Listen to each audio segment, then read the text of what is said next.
চার দেয়ালে মাঝখানে আজ একা আমি থাকি। চার দেয়ালে মাঝখানে আজ একাই আমি থাকি। জীবনে স্মৃতিগুলো চোখের জলে লিখি। জীবনে স্মৃতিগুলো চোখের জলে লিখি। নিঃসঙ্গ জীবন আমার আড়ালে ঢাকি। নিঃসঙ্গ জীবন আমার আড়ালে ঢাকি। মনের স্মৃতিতে এখন আলপনা কি। মনের স্মৃতিতে এখন আলপনা কি। মনের স্মৃতিতে এখন আলপনা কি। মনের স্মৃতিতে এখন আলপনা কি। ওকে আমি কি বলবো? সব কিছু বলবি। আমার মনে হয় শুভদা তোকে ভালো একটা পরামর্শ দিতে পারবে। এই জন্যই তো আমি তোকে পছন্দ করি। করো না চাই, খালি বকো। আমাকে তুমি একটা প্রশ্নের জবাব দিতে পারো? বলো। তুমি কি সত্যি আমাকে ভালোবাসো? হঠাৎ এমন প্রশ্ন কেন করছো শুভ? সে ওইভাবেই বলতো আর সব বিশ্বাস করতাম। তারপরে তারপরে কি হলো, নিজের চোখে তুমিও তো দেখেছো। দিদি করেছে বলে তুমি আমাকে দোষ দিবে নাকি? তোর প্রতি আমাদের আস্থা ছিল যে আমরা কোনো সিদ্ধান্ত নিলে তুই না করতে পারবি না। বাবা, এসব কথা এখন ছাড়ো।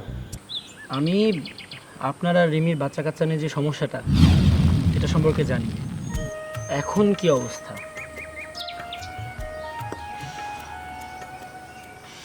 আমরা অনেক চেষ্টা করেছি। তাহলে কাকে লিখেছো? সেটা জেনে তোর লাভ নেই। শুধু একটা কথা জেনে রাখ, তোকে আমি কখনো ওইভাবে দেখিনি। মারবো এক চল। অনেক পেকে গেছিস না? কিরে, বসে আছিস কেন? যা। চর মারবে না? তুই আসলে একটা পাগল। মারবো বলেছি বলে কি মারবো? যা বাঘ। ঝোড়া শোন, তুই আমার উপর রাগ করিস না। তোমার উপর রাগ করবো কেন? নিজের ওপরেই রাগ। ভাবছি আমি কি বোকা। ছি।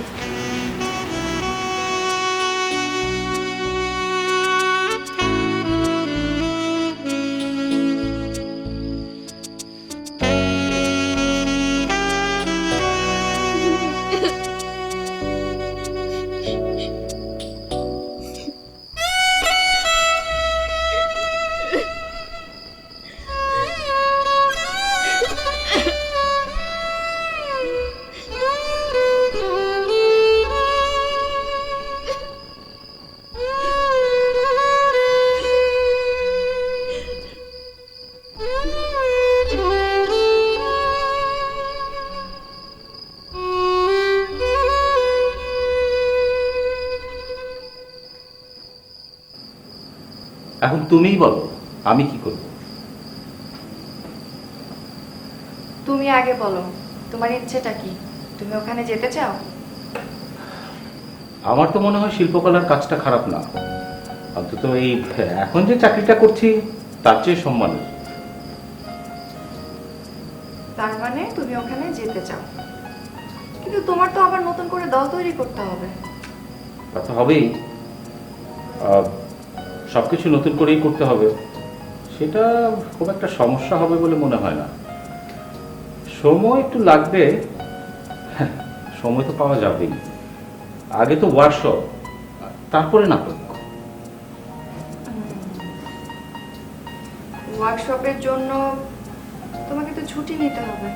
হ্যাঁ, তা তো নিতেই হবে। এখন অসুবিধা হবে না? মানে কিসের কথা বলছো? বলছি তোমার ছুটি নেবার কথা। আগে যখন আমাকে ডাক্তারের কাছে নেওয়ার জন্য ছুটি প্রয়োজন হয়েছে, তুমি নিতে পারোনি। বাবার বাড়িতে যাবার জন্য যখন আবদার করেছি, নিয়ে যাওনি, কারণ তুমি ছুটি পাওনি। কখনো যদি কোথাও ঘুরতে যেতে ইচ্ছে হয়েছে, তাও নিয়ে যাওনি, কারণ তুমি ছুটি পাওনি। বলেছ এই চাকরিতে ছুটি পাওয়া যায় না, আর এখন 15 দিন ছুটি নিতে পারবে, কোনো অসুবিধেই হবে না। কারণ কি জানো? কাজটা তোমার নিজের। আমার কাজ বলছো কেন? এটা আমার ক্যারিয়ার, আর এর সাথে তুমিও জড়িয়ে আছো। তুমি চাইছো আমি আমার টিউশনিটা ছেড়ে দিয়ে তোমার সঙ্গে যাই, নাটকের দল করি? রিমি, তুমি আমার স্ত্রী, আমার সব কাজেই তুমি থাকবে, এটাই আমি বিশ্বাস করি। আর এর জন্য নিশ্চয়ই টিউশনিটা তোমার কাছে খুব একটা গুরুত্বপূর্ণ না। ভা মিনু, এতদিনে এই তোমার পরিচয়। মুখে মুখে খুব সম অধিকারের কথা বলো, আর বাস্তবটা তার উল্টো। তার মানে প্রয়োজন হলেও তুমি টিউশনি ছাড়বে না? তোমার ইচ্ছের সাথে মানিয়ে চলার জন্য তুমি আমাকে বলছো আমার টিউশনিটা ছেড়ে দিতে। খুব ভালো বলেছো, আমি যাব না। চাইলে তুমি যেতে পারো, সেটা তোমার ইচ্ছে। রিমি, এটা কি বাড়াবাড়ি হয়ে যাচ্ছে না? বাড়াবাড়ি আমি করছি না, তুমি করছো। তোমার সব ইচ্ছের কাছে আমাকে নতজানু হয়ে থাকতে হবে? সব কিছু, আমাদের সংসারের সমস্ত কিছু তোমার ইচ্ছেতে হয়। এতদিনের সংসার আমাদের, তুমি আমাকে কি দিয়েছো বলতে পারো মিনু? আমার কোন ইচ্ছেটা তুমি পূরণ করেছো আজ পর্যন্ত? আচ্ছা, আমার জীবনটা কি সারা জীবন এরকমই কাটবে, এভাবে?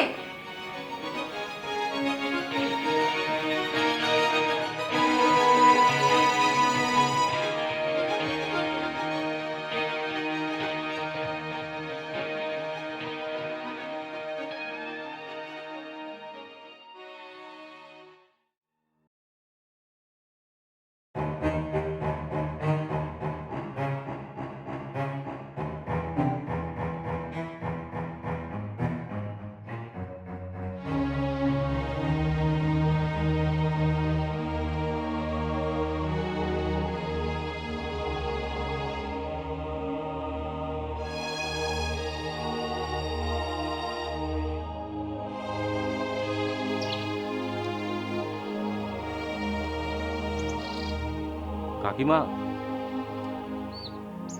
কাকিমা, কি ব্যাপার মিনু? এসো এসো, উপরে এসো।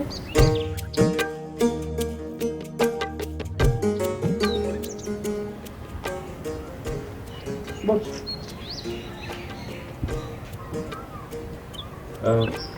হঠাৎ? কাকিমা, আপনার সাথে কিছু কথা ছিল। আলপনা কথা আপনি জানেন? হ্যাঁ, ও তো কলেজে গেছে। ওখান থেকে তো তোমার ওখানেই প্রাইভেট পড়তে যাওয়ার কথা। একটা কথা বলি কাকিমা, আলপনাকে একটু চোখে চোখে রাখবেন। কেন, কি হয়েছে? ও পড়তে যায় এটা সত্যি, কিন্তু আরো কিছু করে। কি করে? প্রেম। কি বলছো সব? হ্যাঁ কাকিমা, আমার মনে হয়েছে ও কোনো ছেলের প্রতি আসক্ত হয়েছে। তুমি জানলে কেমন করে? দেখেন কাকিমা, কল্পনার ব্যাপারে আমার যে ভূমিকা ছিল তা নিয়ে আপনারা অনুযোগ করেছিলেন, আর আমি সব কিছু মেনে নিয়েছিলাম। আপনাদের কথা মতো সব কিছু করেছি, আপনার ইচ্ছা মতো। শেষ পর্যন্ত দীপকের সাথে কল্পনার বিয়ের ব্যবস্থাও করেছি। কিন্তু কাকিমা, বিশ্বাস করুন, এই আলপনার ব্যাপারে আমার কিন্তু কোনো হাত নেই। আমি যা জানি তা আপনাকে বলে গেলাম। এখন সাবধান হওয়া না হওয়া সেটা আপনাদের ব্যাপার। আলপনার একটা চিঠি আমার হাতে এসে পড়েছিল ভুল করে। আমি এটা নিয়ে ওর সাথে কথা বলেছি, আমি ওকে সাবধানও করেছি। আমার মনে হয় আমার কথা সে ভালোভাবে নেয়নি। বাকিটা আপনাদের ব্যাপার। দেখো মিনু, তুমি হয়তো কষ্ট পেয়েছিলে। মেয়ের মা হিসাবে আমি চেয়েছিলাম কল্পনার একটা গতি হোক, তাই হয়তো তোমাকে আমি ব্যবহার করেছিলাম। তুমি আমাকে সাহায্যও করেছিলে, কিন্তু এই পরিস্থিতিতে তুমি যদি আমার অনুযোগ ফিরিয়ে দিতে আসো, তাহলে মেয়ের মা হিসাবে আমি খুব অসহায় বোধ করছি। দয়া করে বলো, আলপনা সম্পর্কে তুমি কতটুকু জেনেছো? কাকিমা, আমি আমার অনুযোগ ফিরিয়ে দিতে আসিনি। আমার মনের ভিতর থেকে এসেছে বলেই আমি এসেছি। আলপনার ব্যাপারে এর বেশি আমি কিছু জানি না, তবে আজ ওই ছেলেটার সাথে ওকে আমি রাস্তায় দেখেছি। আমার প্রচণ্ড রাগ হয়েছে, তাই আমি আপনাকে বলতে এলাম। আমি কি করব মিনু? ওর বাবা শুনলে কি যে হবে? আমার ইচ্ছে করছে ওকে বটি দিয়ে কুপিয়ে মেরে ফেলি। কাকিমা, অখিল কাকাকে এই কথাটি বলিনি তার শরীরের কথা বিবেচনা করে। আপনাকে বলছি যাতে ব্যাপারটা আপনি ঠান্ডা মাথায় ভাবেন। এখন আপনিও যদি এরকম করেন, তাহলে কীরকম হবে বলেন তো? আমার মাথায় কিছু আসছে না মিনু। আপনি আলপনার সাথে কথা বলুন, সমস্যার কথা বলুন। মাথা গরম করে কিছু হবে না। আর মাথা গরম করে যে কিছু হয় না, তা তো কল্পনার ব্যাপারে আপনি দেখেছেন। এতদিন হয়ে গেল মেয়েটা এই বাড়ির চৌকাঠ মারাতে পারেনি। তুমি একটু দেখো মিনু, বিপদের সময় তো তুমিই পাশে এসে দাঁড়িয়েছিলে। আমার উপর রাগ করে থেকো না। ঠিক আছে কাকিমা, আমি যথাসাধ্য চেষ্টা করব। এখন যাই, অফিসে দেরি হয়ে যাচ্ছে।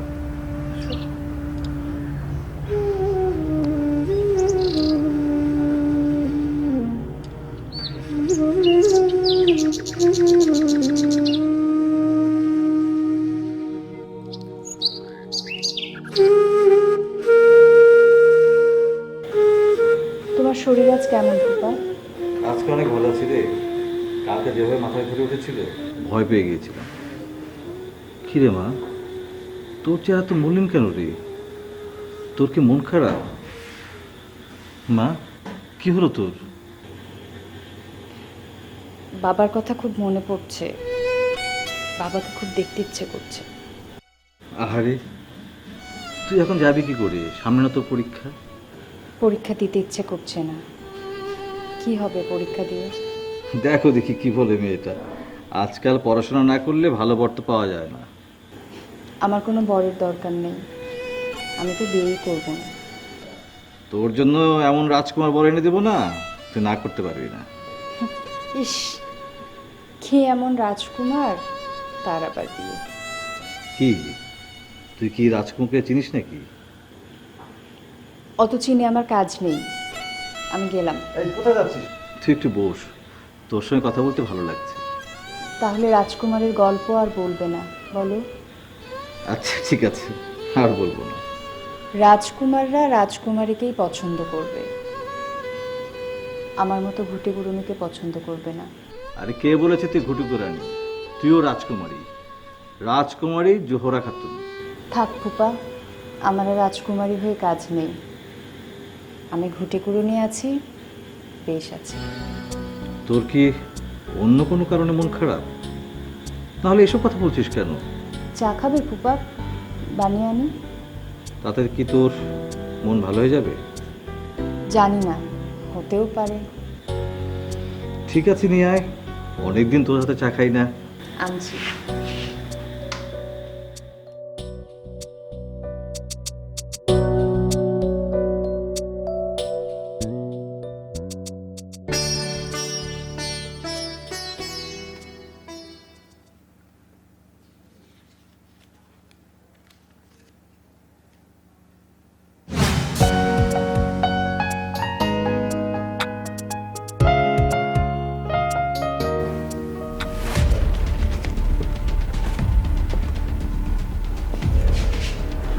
কোথায় গেছিলি? কলেজে মা। কেন, এই সময় তো কলেজ থেকে ফিরি। শুধু কলেজে গিয়েছিলি, আর কোথাও যাসনি? মা, আমি আবার কোথায় যাব? এসব প্রশ্ন কেন করছো বুঝলাম না। ওটা কি লুকালি তখন? কোথায় কি লুকালাম? বইয়ের ভিতর কি লুকালি? ও ওটা ওটা তো নোট, পড়ার নোট। লুকাইনি তো, রাখলাম। আজকাল খুব মিথ্যে বলা শিখেছিস। এ পর্যন্ত যা বললি সব মিথ্যে কথা। তুই মনে করিস যে আমি কিছুই বুঝি না, না? মা, তুমি শুধু শুধু আমাকে সন্দেহ করছো। কি করেছি আমি? চুপ কর মিথ্যেবাদী। কার চিঠি ওটা? কার সাথে দেখা করতে গিয়েছিলি? কই মা, আমি কার সাথে দেখা করতে যাব আবার? আবার মিথ্যে কথা? তুই যে একটা ছেলের সাথে দেখা করতে গিয়েছিলি, মনে করছিস আমি কিছুই জানি না, না? হ্যাঁ?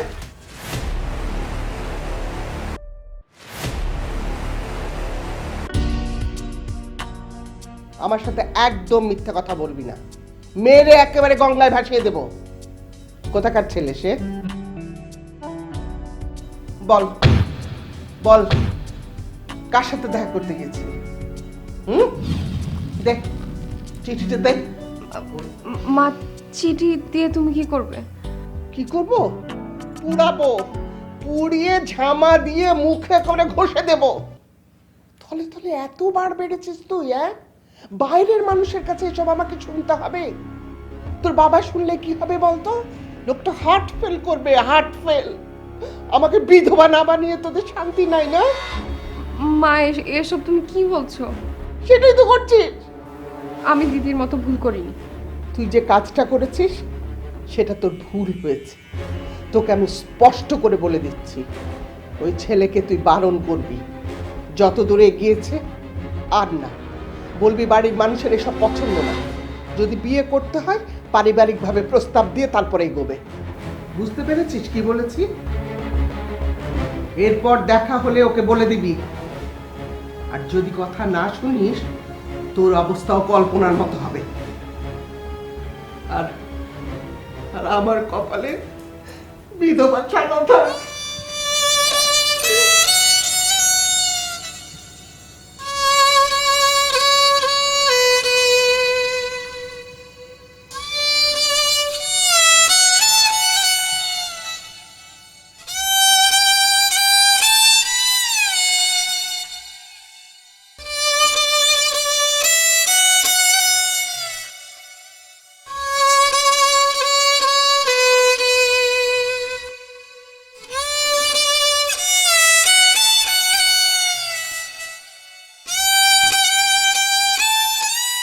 তুমি নিশ্চয়ই মনে মনে ভাবছো এখন কেন আসলাম আমি।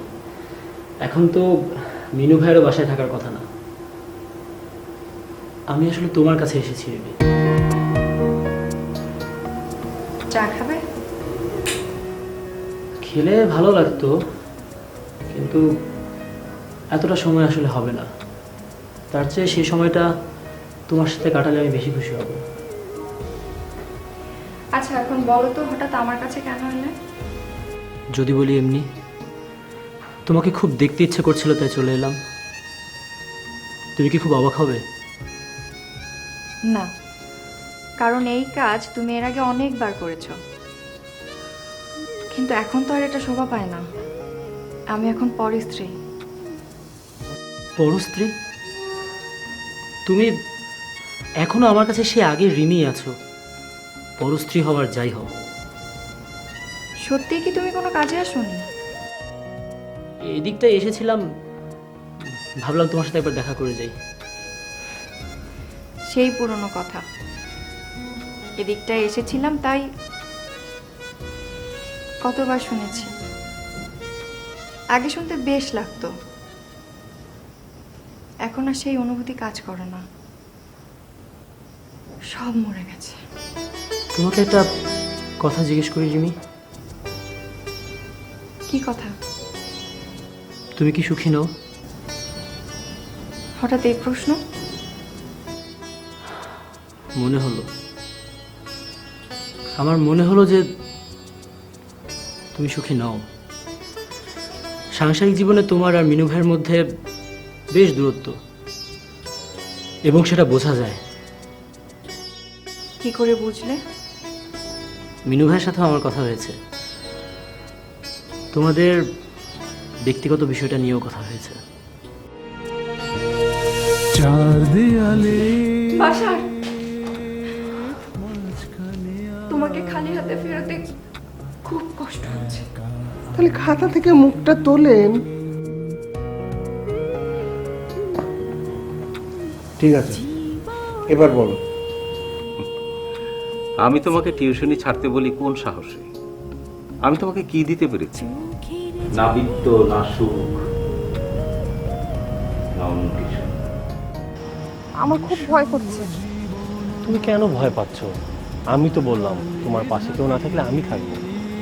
তুমি বুঝতে পারছো না, আজ মা জেনেছে, কাল বাবা জানবে।